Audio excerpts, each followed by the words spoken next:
Imagine a footballer who started playing football later than his peers and worked his way up to world stardom. Not only that, he ended the civil war in his country. Not only that, he has always donated most of the money he has earned so far to charity organizations. Yes, Didier Drogba. He was born on March 11, 1978 in Abidjan, Ivory Coast.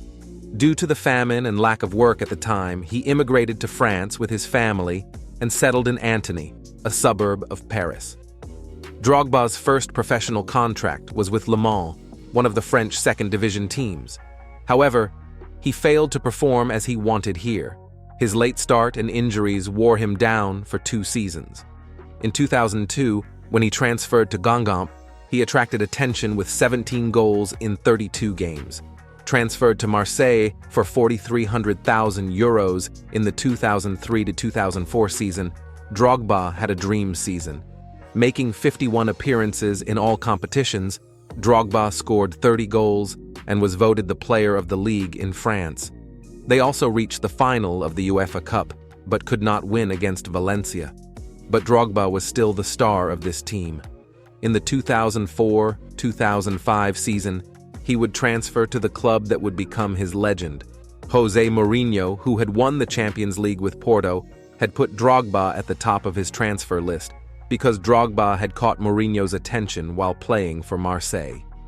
Again, in a Champions League match, Porto hosted Marseille, and the first goal of the match was scored by Drogba. Even though Porto won, Drogba caught Mourinho's attention. "We don't have the money to buy you. Do you have a cousin like you in Ivory Coast?" Mourinho asked, running up to Drogba at halftime. Drogba replied, "Don't worry. One day you will be at the head of a team that will buy me." Mourinho, who then signed for Chelsea, was on fire for Drogba. The then president Abramovich asked Mourinho, "Who do you want as a striker? We can get all the star names." And Mourinho said Drogba. When Abramovich asked who Drogba was, Mourinho gave a very confident answer like, "Mr. Abramovich, just pay the money and don't talk." And then he transferred from Marseille to Chelsea for €500,000. Mourinho made his whole game plan according to Drogba. Since 1955, Chelsea, with only 1 league title, did not even dream of becoming champions 2 seasons in a row. But the duo of Mourinho and Drogba were going to make Chelsea fans live it. When Mourinho left the team in the 2007-2008 season, Drogba was left alone. And this season, Chelsea finished the league 2 points behind Manchester United. In the Champions League, they lost to the Red Devils on penalties in the final.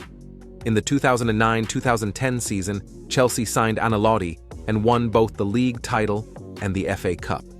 That Drogba was at the peak of his career with 37 goals in 43 games.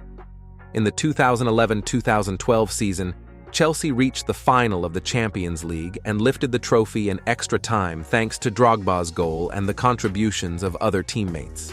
Drogba would leave the team after completing what was missing in his career. His Chelsea career would end with 321 official matches, 157 goals, 3 Premier League trophies, 2 League Cups, 4 FA Cups, and 1 Champions League title. The following season, Drogba transferred to Shenhua in China, but due to late payments and the lack of a passionate league, Drogba went in search of a new destination and ended up in Turkey. After signing for Galatasaray, Drogba unilaterally terminated his contract with the Chinese team.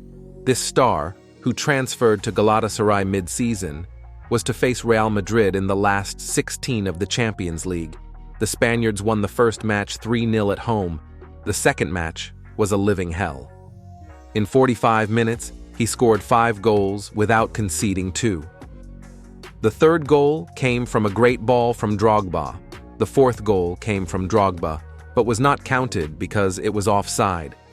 The fans were not angry with the players, even though they were eliminated from the Champions League, because they had played so well against a team like Real Madrid. After that, Drogba, who had won the league title, decided to return to Chelsea. In the 2014-2015 season, he reunited with his old friend Mourinho at Chelsea and Drogba, who started in 14 games this season, did not show that he was 36 years old with 7 goals and 2 assists. He added the Premier League title and another league trophy to his career this season and transferred to America. After playing for Montreal and Phoenix Rising, he quit football. Now let's talk about his life away from soccer. Drogba, who was selected as a goodwill ambassador for the United Nations Development Program, built a hospital in the city where he was born with the €3 million advertising fee he received from Pepsi in 2009. He opened a charity foundation called the Drogba Foundation.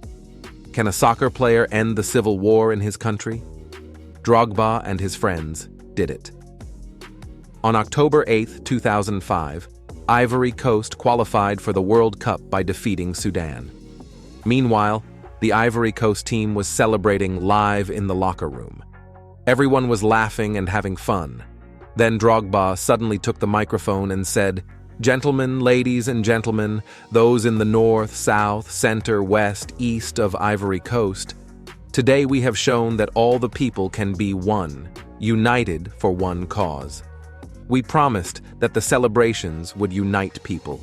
We beg you, forgive us. Africa should not be dragged into war when it is such a rich country. Please put down your weapons and go to elections." Since 2002, more than 3,000 people have been killed in the war. Hundreds of thousands have been displaced, and Drogba, together with his teammates, has done what politics cannot do: stop the civil war in a country of 20 million people. For many of us, Drogba is more than a soccer player. He is a folk hero. Footballers like him are a real chance for people. If you liked our video, don't forget to subscribe to the channel, like the video, and turn on notifications. Take care of yourselves.